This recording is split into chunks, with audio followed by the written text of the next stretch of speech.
All right, welcome back to another video. My name is Ian Major. I'm an entrepreneur, investor, and all-around raging capitalist, and I wish everyone a happy holidays. I'm still here hanging with family, enjoying the season. I missed last week due to the Christmas holiday, but I am back on the weekly cadence, starting with this video. So it's December 30th today. Hard to believe we're getting ready to close the books, as it were, on 2020 and begin 2021. I think 2020, goes without saying, was very, very difficult and challenging for a lot of people.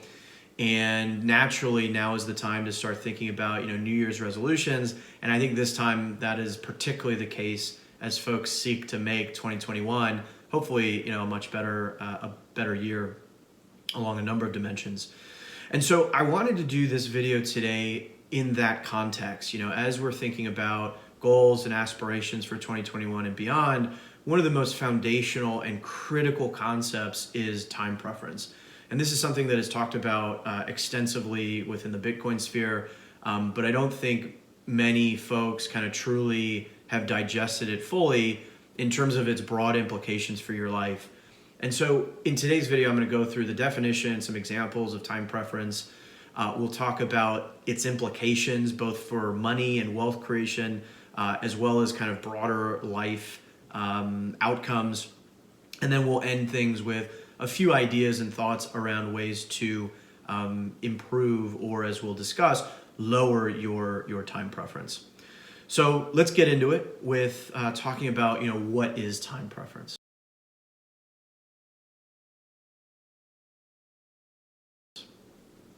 So time preference really is a central principle to all of human prosperity. And the idea is really, really simple. If I were to offer you 100 Satoshis today versus a year from now, you would probably, if you were mentally sane, accept or prefer the 100 Satoshis today, right? And that goes, with everything. We as humans systematically prefer current consumption, or having something today, as opposed to future consumption or having something in the future. And so if I were to instead offer you, well, what about 100 Satoshis today versus 110 Satoshis a year from now, maybe that would then get you to really think. And at some point, you're going to be indifferent with the offer that I make you. And so the difference in magnitude between that offer, and right now we're using kind of a monetary good, but it could be anything. What if I gave you a rare baseball card today versus in the future? Again, the same idea holds. That difference in offer, in kind of perceived offer value, is your time preference. And so individuals who have a long-term view of the world, have a long-term approach, are able to delay immediate gratification more easily than others, have a low time preference. While individuals who, are very kind of habitually inclined towards immediate gratification, I want it now, I want to consume now, I want the TV now, I don't want to save, I want to take on debt, etc. Those individuals have high time preference. And so, this piece on the Mises wiki is also a very nice, download of this. It also provides some really important kind of supplementary concepts that we'll talk through in terms of its implications. But that's sort of the core essence of the idea. Let's also kind of talk about a slightly more in-depth example, and this is one that Safedine uses in the Bitcoin Standard, and it's around, two fishermen. Let's say we have Bob and Jane, okay? And Bob and Jane right now are each spending 8 hours a day kind of fishing with their bare hands. So they're going down to the stream and they're fishing for 8 hours a day to, produce the fish that they need to survive. Okay. Let's say that one day Jane comes along and says, you know what, there's got to be a better way.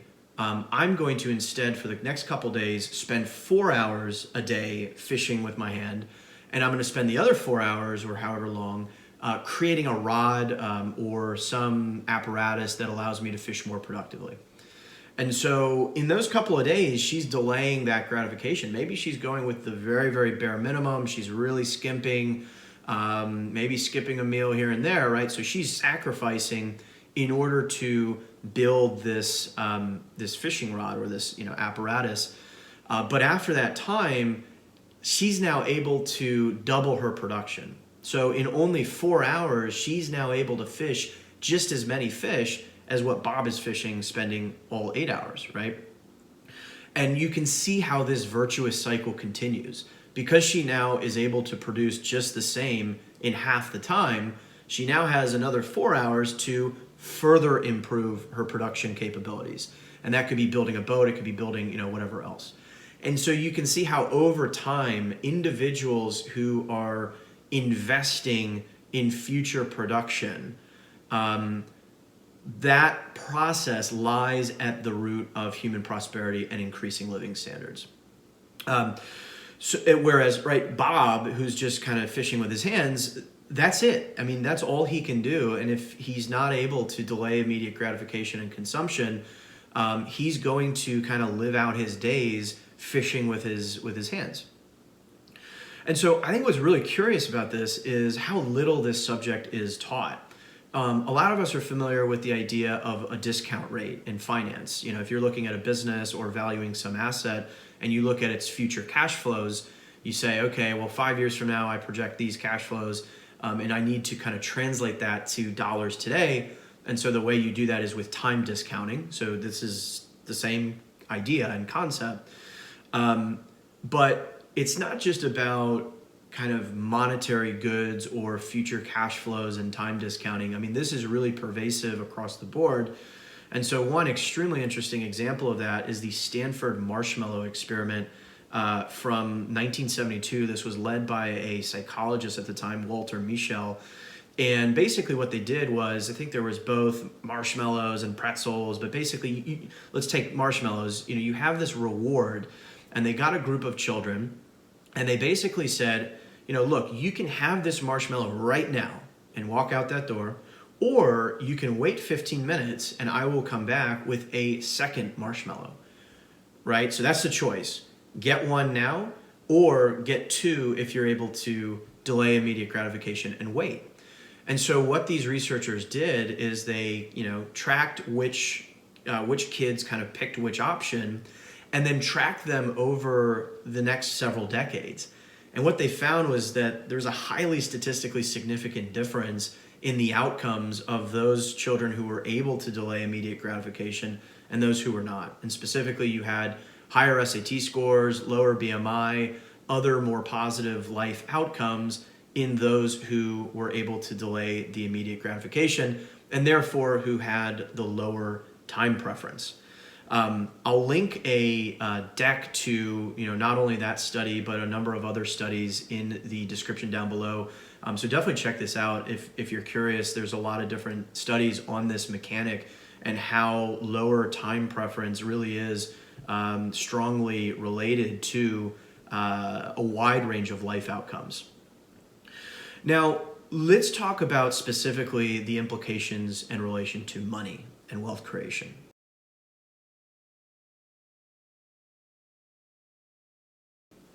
So Safety has a really nice way of framing this. If you think about what you learn in microeconomics, which is the anatomy of transactions between individuals, macroeconomics is more about kind of nations or government role in economics.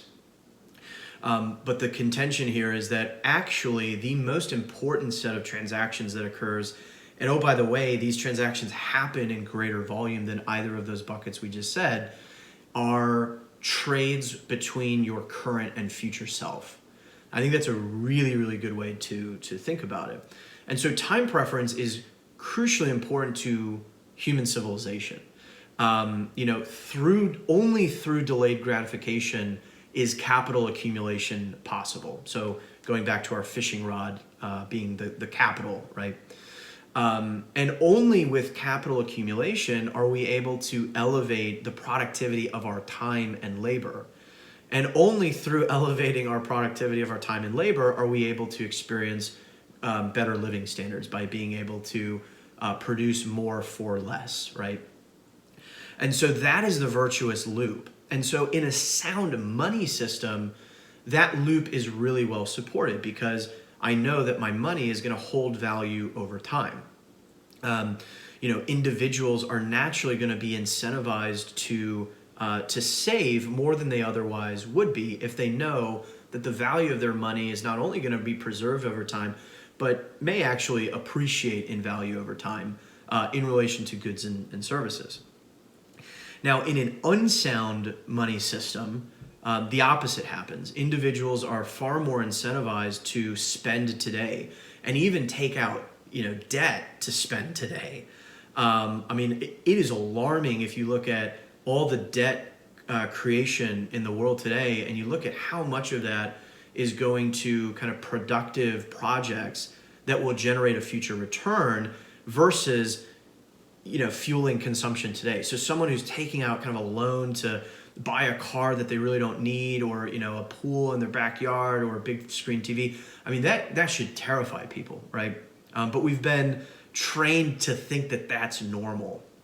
And so, sound money well supports this kind of virtuous loop of productivity. Unsound money, because I believe that my money is going to lose value over time, I will naturally want to spend that money today versus tomorrow. And so this is the real root of Keynesian economics. It's that consumption and spending is everything. The aggregate amount of spending is the only kind of variable that matters. And if we increase it, it's good. And if we decrease it, it's bad. That literally is the central thesis of Keynesian economics. I could do a whole video on kind of debunking piece by piece, but one of the really important nuances to think about in the context of time preference is, Keynesian economists will very often say, well, if people saved more, that means they're spending less, and that means there will be more unemployment, right? And this is not true. Think about final goods. So if I go to the store and buy a sandwich, right, versus capital goods. So the machines that produce the ingredients that kind of went into that sandwich. And so if I'm not spending, but I'm saving, and those savings are now being invested into productive projects that will increase future production capacity and ultimately allow me to buy that sandwich for cheaper, there's still employment and labor needed to build the machines, to arrange the supply chains, to put all the things in process that would get me that sandwich or that final good. It's just a simple example of that. So where are we now? Well, if you've been watching any of my prior videos, you know that we are kind of well down the path of not just unsound money, but unprecedentedly unsound money. And so this manifests in a number of ways. I've got a view here of the savings rate, at least in the US. There's pretty good data here. There's data for other developed nations, and it basically looks the same with the exception of maybe Switzerland. But a few things worth noting here. You can see that huge spike at the end of this graph, which corresponds with the COVID outbreak. And so naturally, people in times of uncertainty are going to save more. You can see a spike, not a similar spike, but a spike nonetheless back in 2009 and great financial crisis. And this degree of spike that we saw this year is also partly due to the fact that, people just literally couldn't spend money given the lockdowns and closures and things.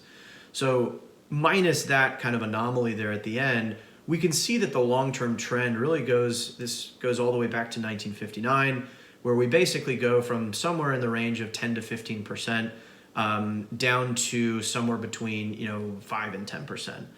And even you can see periods of time where this dips below 5%, which is pretty wild. And you may say, well, okay, so 5 to 10 percentage point difference over time, that doesn't seem that big of a deal. But it's a huge deal when you think about multiplying this across the total population. This means there is far less savings that are available for productive investments, and instead people are using more of their income and taking on more debt to finance current consumption. I've got another statistic here, right? The average household in the West is indebted by more than 100% of its annual income. And as we've talked about in prior videos, the indebtedness of sovereigns and nations is kind of even more extraordinary. And so this gets to the fact that debt is the opposite of savings. Whereas savings drives productive, capacity increase, debt squanders that. And debt has the ability to basically eat up capital that had been accumulated over prior generations. And so when you hear people talk about, oh, millennials are going to be the first generation to inherit less than their parents did, this is the reason. When we build up this kind of unsustainable mountain of debt, we're cheating our future selves, or more likely, we're cheating future generations. And this is natural how this can happen, right? You think of the short-term nature of political election cycles, and so everyone is just kind of kicking the can. But really, what unsustainable debt burdens do is it impoverishes future generations who are going to spend their time working to pay the interest on the debt. They're going to see higher taxes as a result, and so they're going to work more as a result of prior generations leading unsustainable kind of consumption patterns. So with that, let's talk about ways that we can improve or lower your time preference.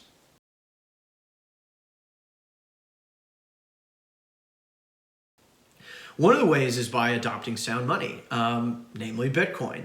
And so those who are choosing to save their wealth in Bitcoin are going to naturally see that wealth appreciate significantly over the coming years. And that's a pretty strong incentive to lower your time preference, right? Right now, I've got, X amount of wealth in Bitcoin, and I know I'm going to see that wealth appreciate over time. So I don't care about a big TV, right? I'm gonna be far better off by having my wealth in a sound money than I am by consuming that money today.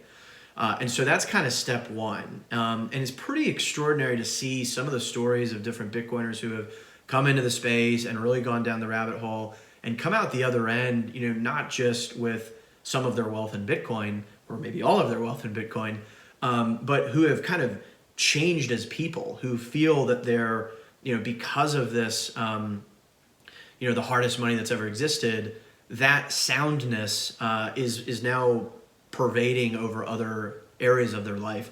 So it's really, really interesting to see. One other very tactical way, and this will sound kind of fluffy, but just visualizing your future state, like what is it that you want to achieve in your life, in the near term, medium term, and longer term. And the more viscerally that you can kind of conjure that image, the more real it will feel, and the more likely you're going to be to make the sacrifice in the here and now in order to achieve that objective versus, hey, you know what, like it is what it is. I'm just going to kind of spend everything today.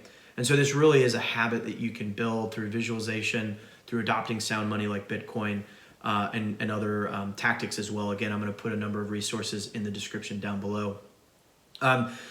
With that, I'm going to leave things there. I hope you found this interesting. This is a super, super important topic. I encourage you to investigate it further. I encourage you to think about how it intersects with your ambitions and goals for 2021.